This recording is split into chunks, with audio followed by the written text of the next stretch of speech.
तस्मै श्री गुरवे नमः। नमः ॐ विष्णुपादाय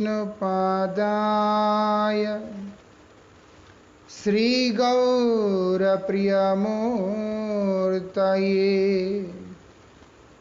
श्रीमते भक्तिवल्लभा तीर्थगोस्वामिने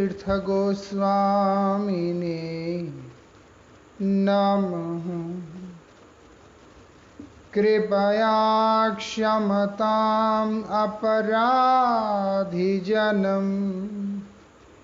कलुषायुतसक्तसुदीननरम् सुपथे परिचालय सर्वदिनम् प्रणमामि च माधवदेवपदम्।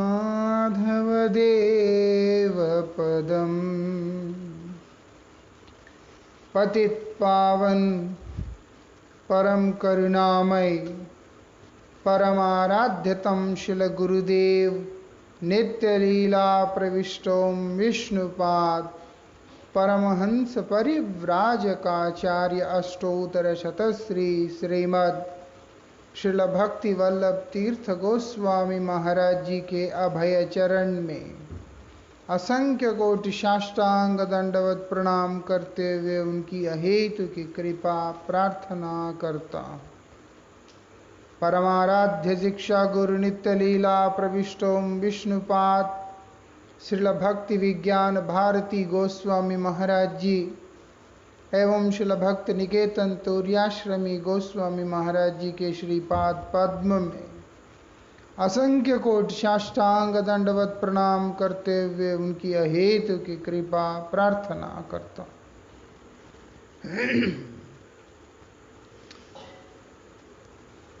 श्रील गुरु महाराज जी की विशेष कृपा से हम लोग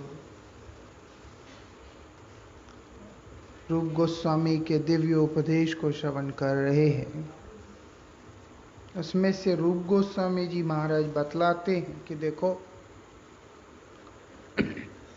वैष्णव से आदर करना, उनके प्रति स्नेहयुक्त रहना और उसके बाद वैष्णव का नमन करना उनको, और वैष्णव के साथ में अपने हृदय को खोलना, ये सब बहुत ज़्यादा ज़रूरी होता है एक साधक के लिए। ये बात हम लोग सुन रहे थे कल। रूप गोस्वामी जी महाराज बोल रहे कि जो संग कांक्षी होना चाहिए हमें, किस तरह के वैष्णव हैं वो सब, उसी के बारे में शास्त्र बतलाते हैं। वैष्णव वास्तविकता में किसको कहते हैं?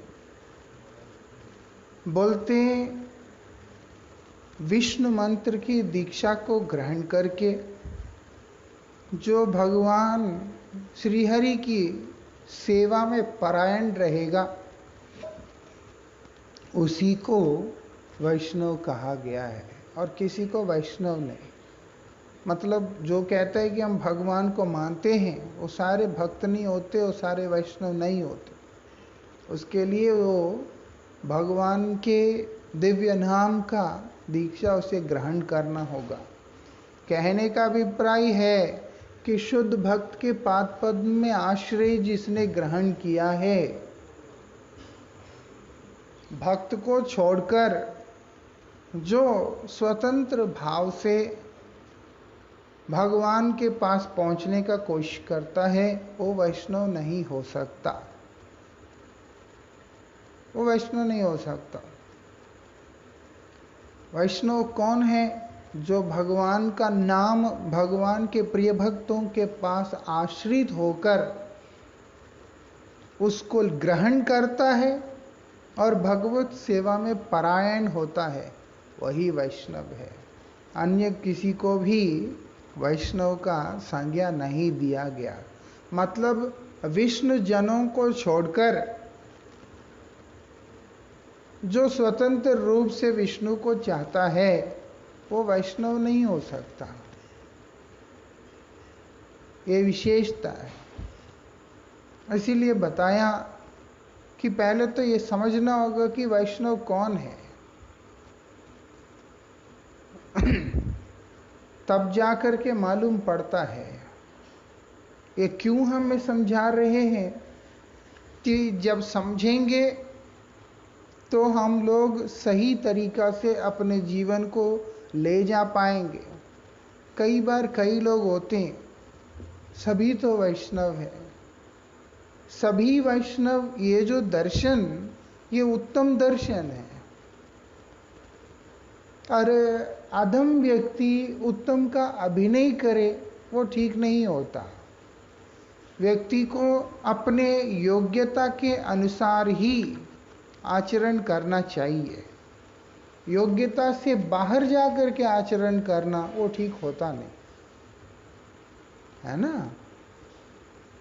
इसलिए अक्सर जैसे बोलते हैं लोग, कण कण में भगवान है। कण कण में भगवान है तो तुमसे पाप कर्म क्यों हो रहे हैं? उसका लॉजिक ये रहता है, कण कण में भगवान है तो मंदिर जाने की क्या जरूरत। और अगर कण कण में भगवान को तुम देख पा रहे हो तो वास्तविकता में कहीं जाने की जरूरत नहीं है।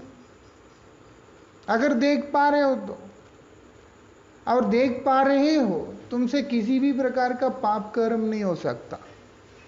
अगर देख पा रहे हो, तुमसे किसी भी प्रकार का भगवत विमुख कार्य नहीं हो सकता।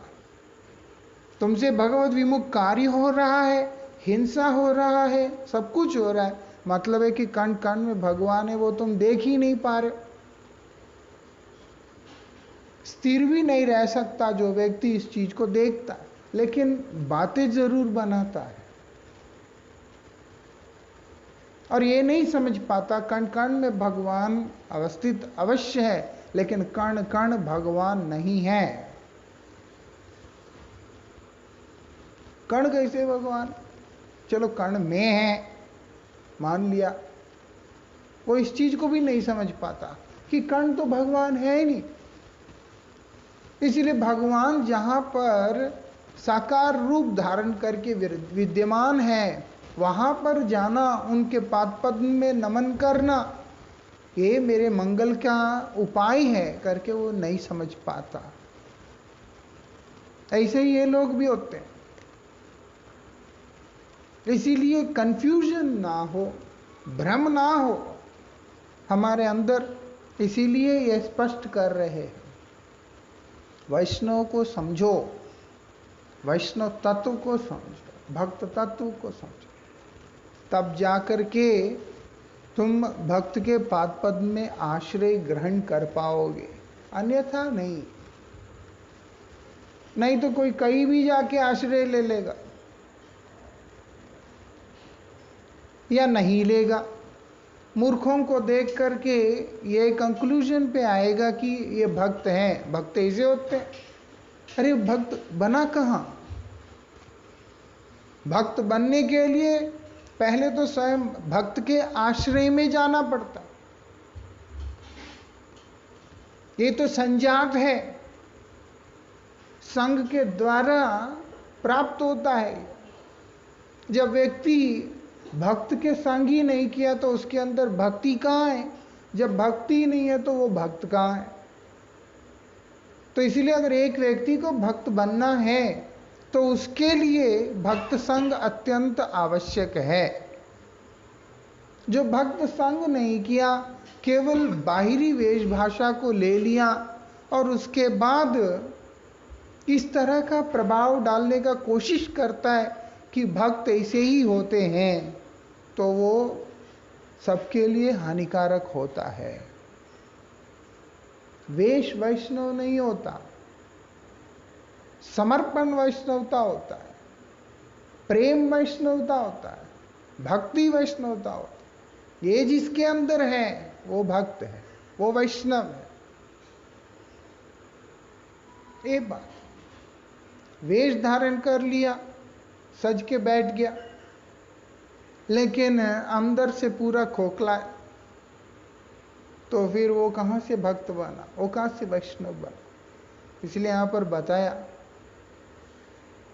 कि पहले तो वैष्णव ये होता है जो भक्त का आश्रय लेकर भगवान की सेवा के अंदर समर्पित होता है, और उसमें फिर आगे चल कर के और विभाग आते हैं। चैतन्य चरितमृत के अंतर्गत 3 तरह के अधिकारों को बारे में बतलाया। श्रद्धावान जन है भक्ति अधिकारी, भक्ति के अधिकारी जो है, श्रद्धावान जो है वो भक्ति के अधिकारी है, और उनके श्रद्धा के अनुसार ही उनको 3 भाग किया गया है। क्या है वो? उत्तम मध्यम कनिष्ठ। उत्तम मध्यम कनिष्ठ बोल करके 3 भाग उनके श्रद्धा के स्तर से किया गया है। ये विशेषता है जो हमें समझने वाली। पहले तो वैष्णव एक तत्व है, और उसके बाद उसके अंदर रहने वाले, जैसे विद्यार्थी सभी एक हैं, लेकिन स्कूल के अंदर जाने के बाद वो क्लास अलग होता है, सेक्शंस अलग होते हैं, सब अलग अलग होता है। ऐसा सब वैष्णव कौन है? अगर कोई कहता है कि सभी वैष्णव है, तो वो वैष्णवता का परिचय जो होता है वो क्या है? वो शुद्ध भक्त से आश्रित होकर भगवान की सेवा में परायण होगा,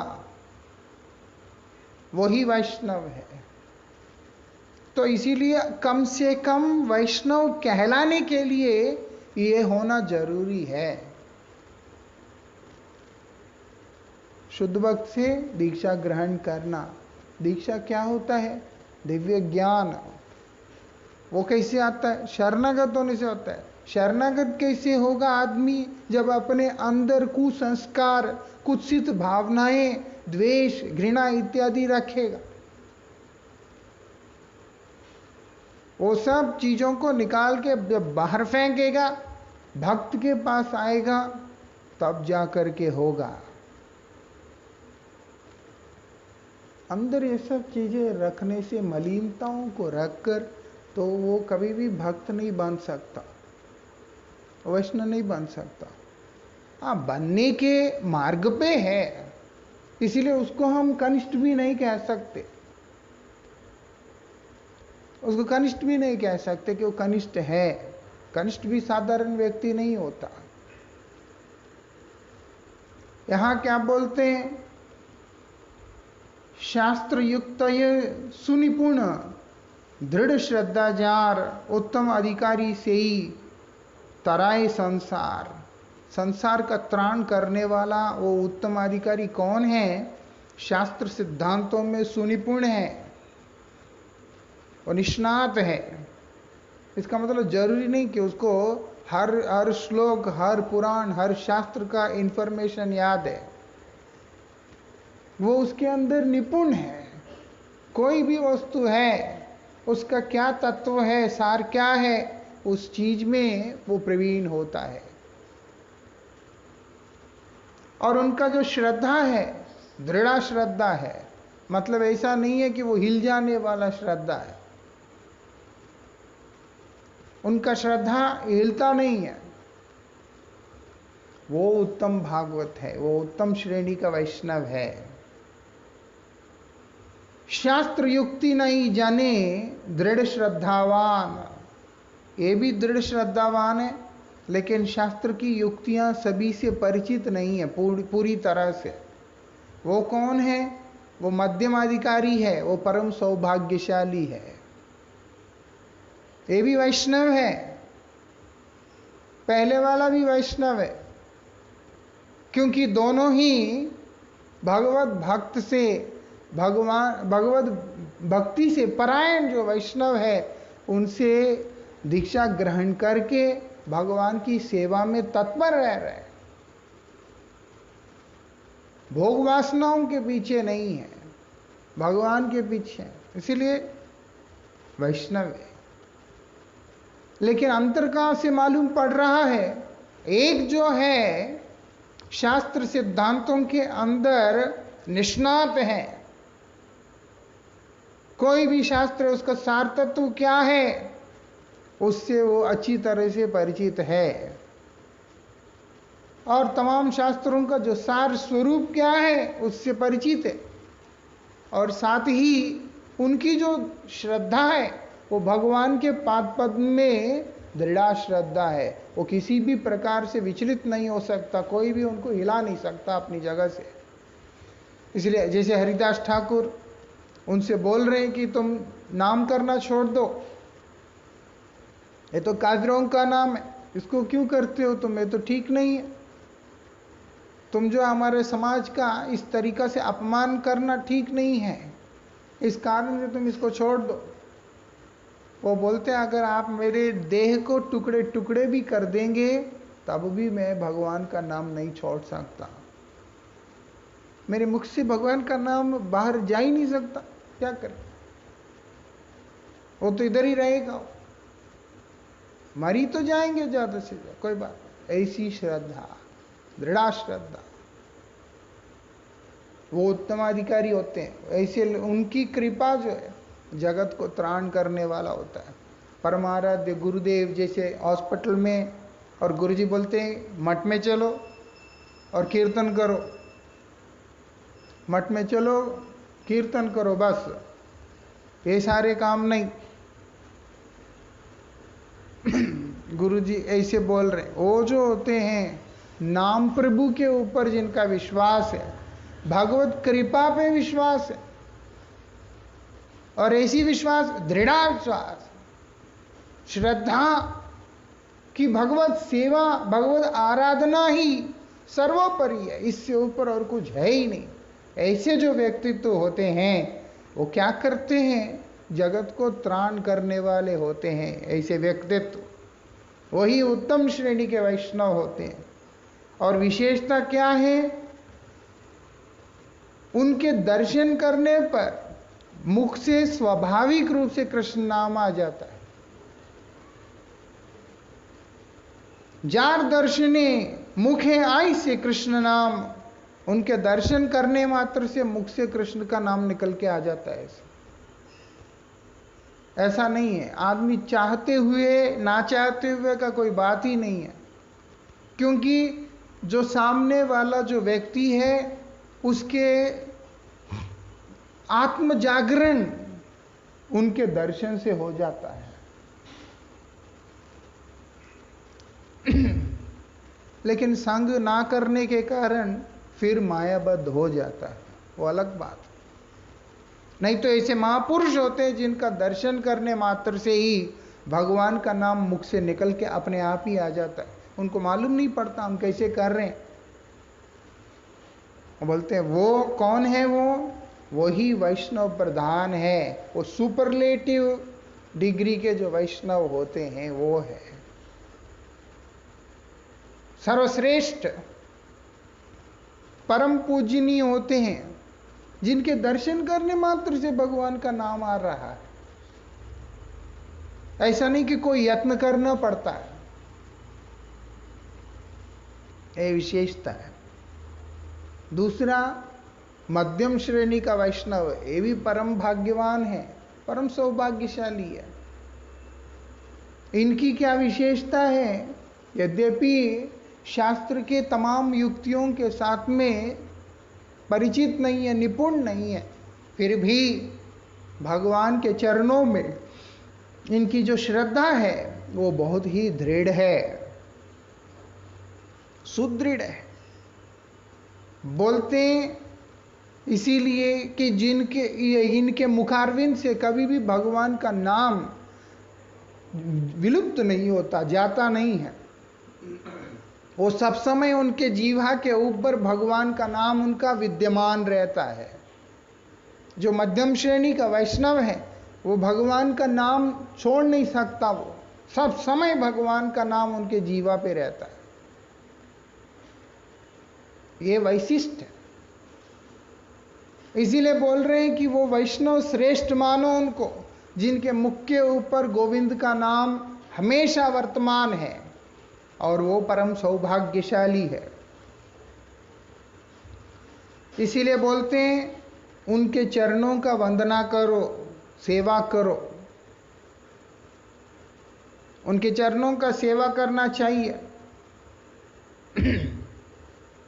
और क्या कहते हैं, जहार कोमल श्रद्धा श्रेय कनिष्ठ जौन, क्रमे क्रमे तेहो भक्त होई वे उत्तम। बोलते हैं, क्या बोलते हैं, जिनके अंदर कोमल श्रद्धा है, जिनका श्रद्धा कोमल है, वो बोलते हैं वो कनिष्ठ जन है। धीरे धीरे क्रम से वो उन्नति को प्राप्त करके वो भी उत्तम हो जाएंगे। वो भी क्रम से धीरे धीरे वो भी उत्तम हो जाएंगे। ये विशेषता है। प्रभु कहे जार मुखे सुनी एक बार, कृष्ण नाम पूज्य से ही श्रेष्ठ सभाकार। श्री चैतन्य महाप्रभु क्या बोलते हैं, जिनके मुखारविंद से एक बार भी कृष्ण नाम उच्चारित होता है वो सबके लिए पूज्य होता है। एक बार भी जिनके मुख से कृष्ण नाम उच्चारण हो गया, मतलब क्या है कि वो अब अदम नहीं रहा, वो श्रेष्ठ हो गया, पूज्य हो गया वो। इसीलिए बोल रहे हैं वहां पर, वो बोलते वो कनिष्ठ है और वो भी सभी के लिए पूजनीय है। इसीलिए व्यक्ति को ये समझकर उनका संग इत्यादि करना होगा। श्री यहां पर बताया जा रहा है प्रेम के तारतम्य में जो वैष्णव होते हैं उनके 3 प्रकार के जैसे भेद होते हैं, वो बता रहे हैं यहां पर। क्या बोलते हैं, जो कनिष्ठ वैष्णव होते हैं वो क्या करते हैं, बोलते हैं भगवान की आराधना श्रद्धा के अनुसार जो अर्च मूर्ति की पूजा करते हैं, किंतु हरिभक्त एवं हरि के अधिष्ठान स्वरूप अन्य प्राणियों के प्रति श्रद्धा और दया नहीं करते। मतलब है कि वो तमाम जीवों के अंदर भगवान का जो अधिष्ठान है वो नहीं देख पाते और ना ही भगवत भक्तों के प्रति श्रद्धा रख पाते। इस कारण से वो उनमें से किसी के प्रति श्रद्धा नहीं रख पाते, लेकिन भगवान के प्रति उनका श्रद्धा होता है। भगवान के प्रति जो उनका श्रद्धा, भगवान के नाम प्रति उनका जो श्रद्धा है वो पूरा का पूरा रहता है। इसीलिए वो हरिनाम अच्छे से करेंगे, भगवान का सेवा अच्छे से करेंगे, सब कुछ करेंगे, लेकिन किसी के भी प्रति मैत्री भाव नहीं रख पाएंगे।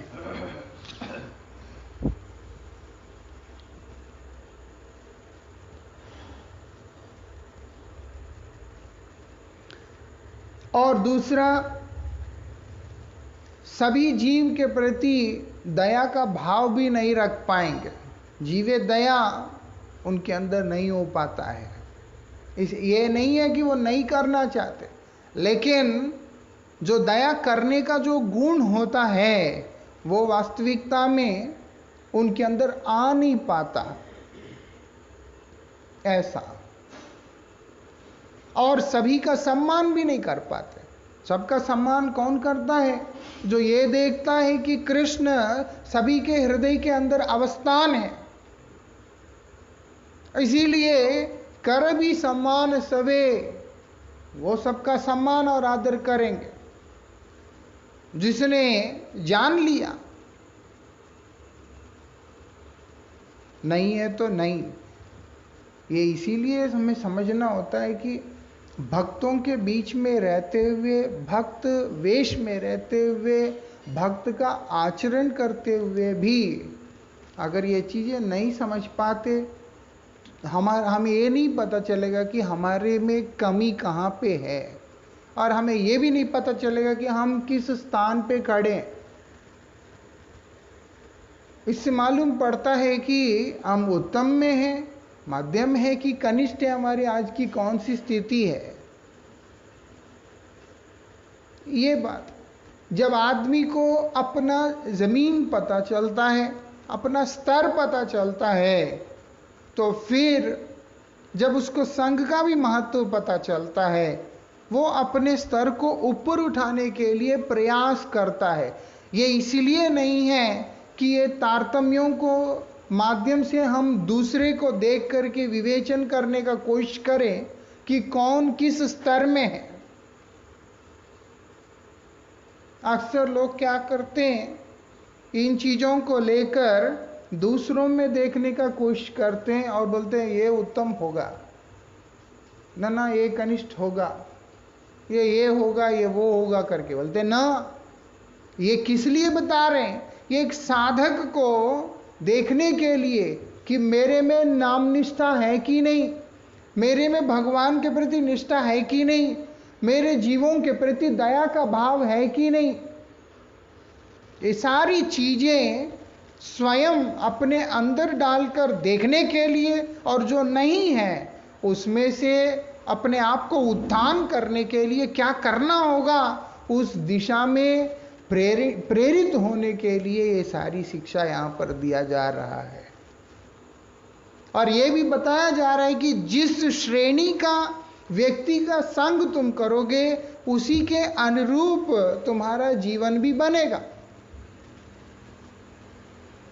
जिस श्रेणी का जो व्यक्ति है उसका संग करोगे, तुम्हारा रिजल्ट जो आएगा। अब तुम कनिष्ठ का संग करके वही तक रहना चाहते हो, या मध्यम का संग करके वहां तक रहना चाहते हो, या उत्तम का संग करके क्या करना चाहते हो, वो एक साधक को शिक्षा भी देने के लिए है। नुकसान तीनों में कहीं पे भी नहीं है। कनिष्ठ होना भी परम सौभाग्य की बात होता है। जो व्यक्ति कनिष्ठ वैष्णव होता है, भगवान का आराधना करता है, भगवान के चरणों में समर्पित होता है, भगवान का नाम उच्चारण करता है, उसका भी साथ माता पिता का उद्धार हो जाता है। और क्या सुविधा है? नुकसान कहीं पे भी नहीं है, फायदा ही है, तीनों ही स्तर में फायदा है। लेकिन यहाँ पर हम लोगों को शिक्षा दे रहे हैं कि तुम सिर्फ उतना तक ही रहना चाहते हो, या फिर उस प्रेम को आस्वादन करना चाहते हो, उस प्रेम को प्राप्त करना चाहते हो, भक्ति प्राप्त करना चाहते हो, नित्य सेवा को प्राप्त करना चाहते हो, क्या चाहते हो? अगर जो चाहते हो उस श्रेणी के संग में जाकर के बैठ जाओ। साधक को साधना करते हुए ये सजाति विजाति के बारे में जानकारी होना बहुत ज्यादा जरूरी है, नहीं तो वो पथभ्रष्ट हो सकता है, उसका साधन भ्रष्ट भी हो सकता है। इसीलिए जब वो साधना करने के लिए आता है, सबसे पहले उसको ये देखना होता है कि संग मेरा किसका करना है। उन व्यक्तियों का संग करना है जिनका उद्देश्य केवल कृष्ण है, जिनका उद्देश्य केवल गुरु है, जिनका उद्देश्य केवल वैष्णव है। गुरु वैष्णव भगवान की सेवा ही जिसका उद्देश्य है, उसी का मुझे संग करना है। वहां पर ही सबसे पहले दो भाग हो जाता है, वहां पर ही सबसे पहले दो भाग हो जाता है। उसके बाद जब उनके बीच में रहकर साधना करते करते करते, तब वहां पर उसके साधना के प्रभाव से, गुरु कृपा और वैष्णव कृपा के प्रभाव से उसको समझ में आता है किस श्रेणी का वैष्णव का संग उसके लिए हितकर है। वहां पर फिर वो अपने आप को सजाती के उसमें चला जाता है। फिर साधना करते करते जब प्रेम प्राप्ति होता है, उसके बाद रस के अनुसार फिर वहां पर सजाती विचार आ जाता है। जैसे साख्य है, साख्य को ही उस पे जाएगा। जो दास्य है, दास्य के उस पे जाएगा। जो वात्सल्य है, वात्सल्य के उस पे जाएगा। जो काम तरस का है, वो उसी के अंदर जाएगा। हर जगह पर इस चीज को समझना जरूरी है। नहीं है ये मतलब हमें एक डायरेक्शन देता है, एक दिशा देता है, जिस दिशा में चलकर हम लोग परमार्थ में जो चरम प्रयोजनीय स्थान है, हरिपाद पद्म, वहां पर हम पहुंच सके। ना कि इसको लगाकर दूसरे में, जैसे अक्सर बोलते हैं लोग, आजकल त्रिनादपि सुनिचैन का श्लोक के अनुसार जीता हुआ कोई दिखाई नहीं देता। कार्तिक मास में बहुत लोग बोलते हैं बात, क्योंकि कार्तिक में ये श्लोक को पूरा महीना रटते हैं, तो तब जो है अंदर से कुछ आ जाता है। क्या करें महाराज जी, त्रिनादपि सुनिचैन का श्लोक को तो दिखता नहीं है। अरे दूसरे में क्या देखना है, अपने अंदर देखना है इसको। ये श्लोक क्या मुझ में कितना आया? I have been practising for last so many years, तो मुझ में कितना % ये आया? ऐसा बंगाल में कहावत है, चाचा अपन बचा, कि भैया तू अपने आप को बचा ले, सेव योर सेल्फ। ये बात हो। तो ये जितना भी है यहाँ बता रहे हैं, कनिष्ठ, उत्तम, मध्यम, जो भी बात बता रहे हैं, ये सुनकर यानी कि ये कनिष्ठ है कि मध्यम है, ये उत्तम है। इसीलिए जो शुश्रूषु है वो सिर्फ उत्तम से करना है, इसीलिए कनिष्ठ और मध्यम को तो वैष्णवी नहीं मानना। आजकल ऐसा हो गया समाज के अंदर। अधम भी होगा, वो भी साधारण नहीं है देखा जाए तो। जो संसार के अंदर जो संतप्त जीव है और संसार में जो पतित जीव है, उसके हिसाब से अगर हम तुलना करके देखते हैं, एक अधम श्रेणी का भी जो व्यक्ति होता है वो भी उनसे काफी आगे में है। कम से कम कृष्णोन्मुख होने का उसका एक प्रयास तो है। नहीं तो सारे जीव आदम है। ये आदम सेवक क्यों बोलते? वो उन्मुख होकर के आदम कार्यों में प्रवृत्त है, इसीलिए अंदर उसके अंदर भी एक गुण विशेष है, वो है वो उन्मुखता। इसीलिए सांसारिक जो लोग हैं, संसार के हिसाब से जो व्यक्ति एकदम श्रेष्ठ है, वो भी परमार्थ जगत के अधम सेवक के आगे निकृष्ट ही है, क्योंकि उसके अंदर परमार्थ उन्मुखता नहीं है। जागतिक रूप से वो बहुत श्रेष्ठ है, बहुत अच्छा है, लेकिन इसका परमार्थ पद पे इसका अधम कृत्य है। इसकी साधना के अंदर इसकी जो सेवा हर चीज में अधमता है, लेकिन उसकी जो उन्मुखता है भगवान की तरफ, वो एक ना एक दिन उसके अधम स्थिति से उठाकर उसको कनिष्ठ, मध्यम और उत्तम तक अवश्य ही लेकर के जाएगा। ये विशेषता है, क्योंकि भगवान का नाम प्रभावशाली है, भगवान का नाम प्रभावशाली है, शुद्ध भक्तों का कृपा प्रभावशाली है।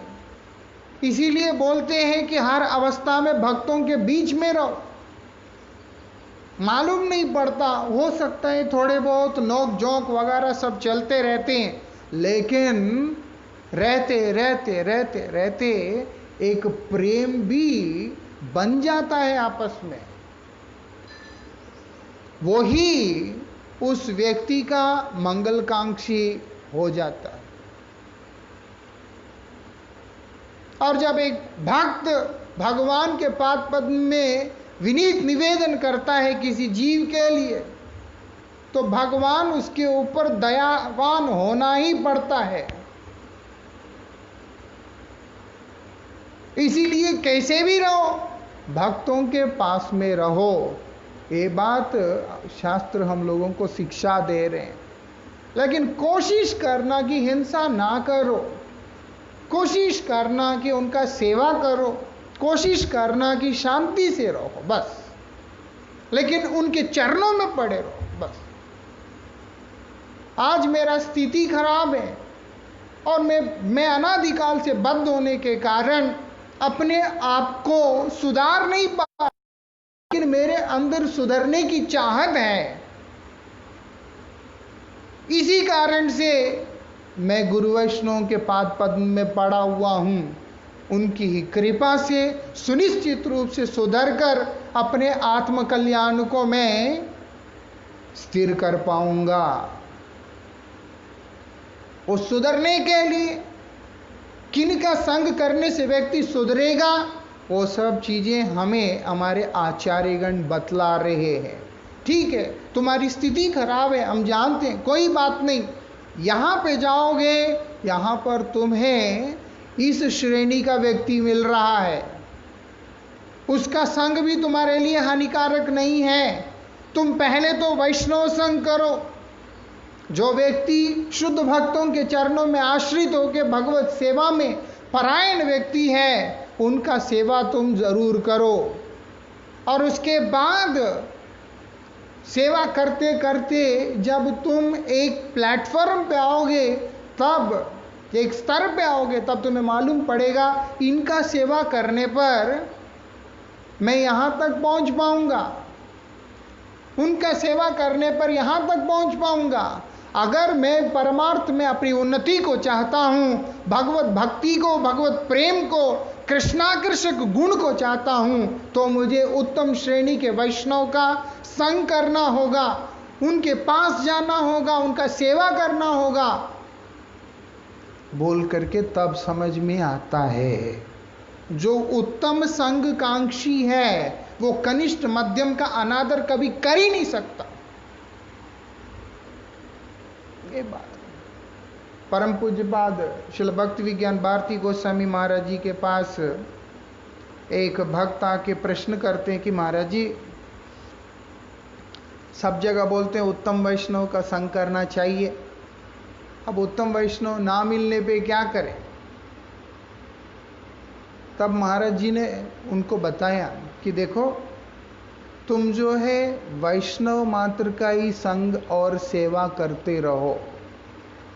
तुम्हारे सेवा और संग के प्रभाव से तुम पर भगवान का कृपा, शुद्ध भक्तों का कृपा स्वाभाविक रूप से होगा। तब उत्तम भक्त जो है तुम पर कृपा करने के लिए तुम्हारे जीवन में स्वयं ही आएंगे। तुम्हारी सेवा वृत्ति को देख करके तुम पर कृपा करने के लिए उत्तम श्रेणी का वैष्णव तुम्हारे जीवन में आएगा, वो तुम पे कृपा करेगा। क्यों? क्योंकि वो देख रहा है उत्तम श्रेणी का वैष्णव का क्या विशेषता है, वो देख रहा है कि सभी के अंदर मेरे गोविंद का अवस्थान है, उनका ये विशेषता है। वो क्या देख रहे हैं? स्थावर जंगम देखे नाधे की तार मूर्ति, सर्वत्र स्फुराए तार इष्ट देव स्फूर्ति। वो जो भी वस्तु देख रहे हैं उसको नहीं देख रहे हो, क्या देख रहे हैं? उसके अंदर उनका जो इष्ट देव है, उनका उस स्वरूप को वो दर्शन कर पा रहे हैं, उनको वही स्फूर्ति हो रहा है। वो सर्वत्र भगवान और भगवत कृपा को ही देखते हैं, इसीलिए उनके हृदय इस संसार के अंदर संतप्त जीवों को देखकर द्रवीभूत हो जाता है। स्वाभाविक रूप से परीक्षित महाराज ने सुखदेव गोस्वामी को ढूंढा नहीं था। परीक्षित महाराज जाकर के कि कहाँ मिलेगा सुखदेव गोस्वामी, ढूंढा नहीं, वो अपने स्थान पे बैठे गंगा जी के तट पे बैठ करके चिंतन कर रहे हैं कि अब मेरा मंगल किस प्रकार से होगा। उनकी उस निष्कपट इच्छा चाहत ही सुखदेव गोस्वामी को वहां पर खींच के ले आया। कहां से आया?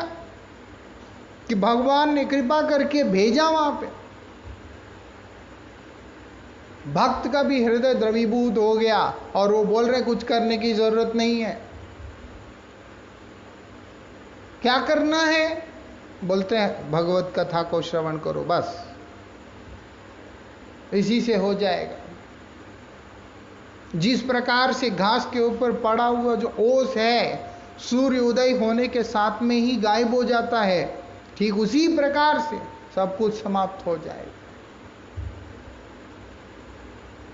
भगवान श्रीहरि का केवला भक्ति करोगे, श्रवण करोगे, हरिचर्चा करोगे, तुम्हारा सब कुछ हो जाएगा और कुछ करने की जरूरत नहीं। चलो, वो सामने से आके कृपा कर रहे हैं। ध्रुव महाराज कौन सा जंगल में जाकर गुरु को ढूंढा। परीक्षित महाराज को जो गुरु मिला वो भी साधारण नहीं है, ध्रुव महाराज को जो मिले हैं वो भी साधारण नहीं है। हमारे हृदय के अंदर इच्छा है तो हम पर भगवान का कृपा होके ही रहेगा।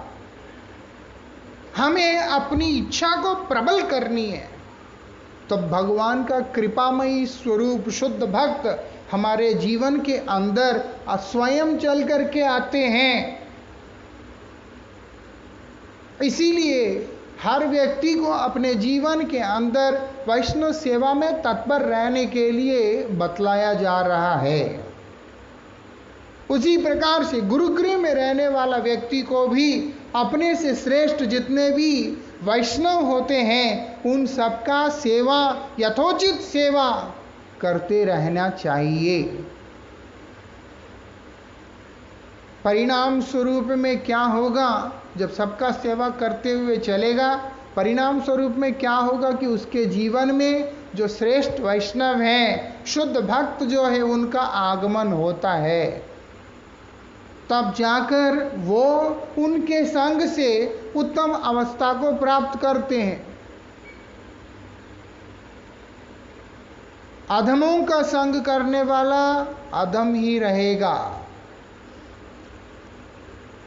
और इसके बाद कनिष्ठ का संग करने वाला कनिष्ठ स्तर में रहेगा, मध्यम का संग करने वाला मध्यम स्तर में रहेगा, उत्तम का संग करने वाला उत्तम अवस्था को प्राप्त करेगा।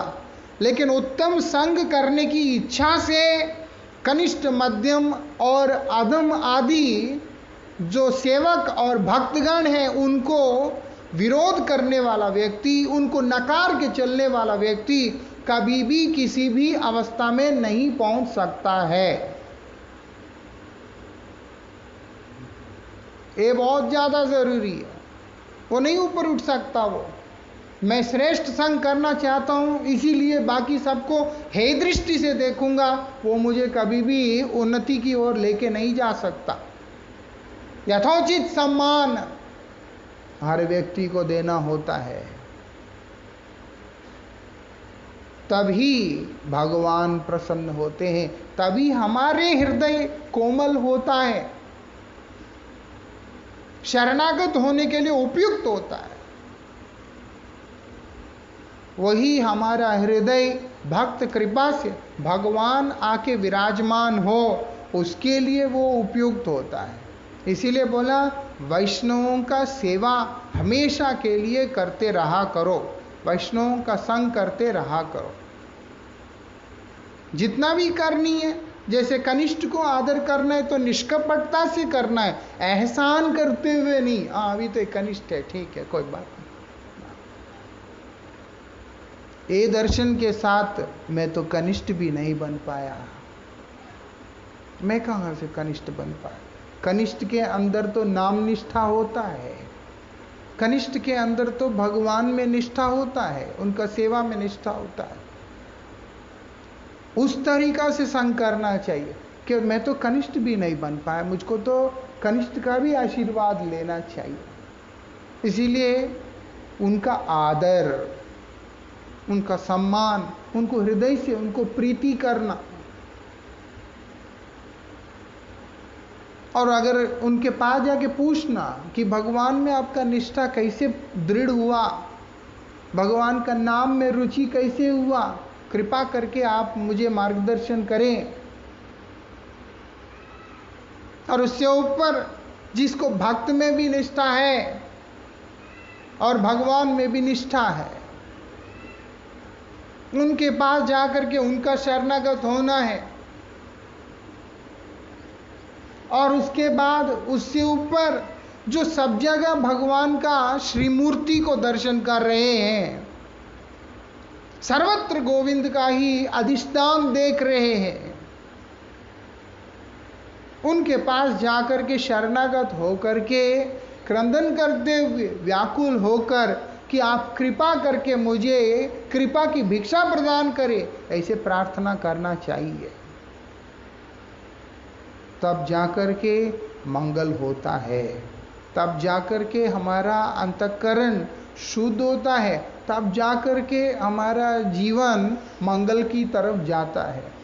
ना करने पर हम किसी को भी देख के कुछ भी समझ के अपने अपने विचारों के अनुसार, अपने अपने कल्पनाओं के अनुसार चीज़ों को क्रिएट करके